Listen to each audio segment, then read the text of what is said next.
نحمدہ ونصلی علی رسولہ الکریم اما بعد فاعوذ باللہ من الشیطان الرجیم بسم اللہ الرحمن الرحیم۔ لیلۃ القدر میں کون سی خاص دعا مانگیں؟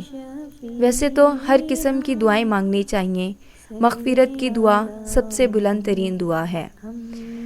آپ ہر قسم کی دعا مانگ سکتے ہیں۔ لیلۃ القدر میں قیام کریں، دعا مانگیں اور تسبیحات کریں، زیادہ سے زیادہ استغفار کریں، گناہوں سے بخشش طلب کریں۔ حضرت عائشہ رضی اللہ تعالیٰ عنہا نے حضور اکرم صلی اللہ علیہ وآلہ وسلم سے شب قدر کے بارے میں سوال کیا۔ روایات میں کچھ اس طرح سے آتا ہے، حضرت عائشہ رضی اللہ تعالیٰ عنہا فرماتی ہیں کہ میں نے رسول اکرم صلی اللہ علیہ وآلہ وسلم سے پوچھا، اگر میں شب قدر پا لوں تو اس میں کیا کہوں؟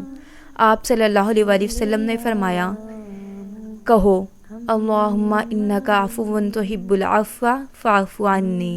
اے اللہ، تو بہت معاف کرنے والا ہے، معافی کو پسند کرتا ہے، لہٰذا مجھے معاف فرما دے۔ آپ بھی یہی دعا طاق راتوں میں کثرت سے کریں، دعا کریں اور دعا میں یاد رکھیں۔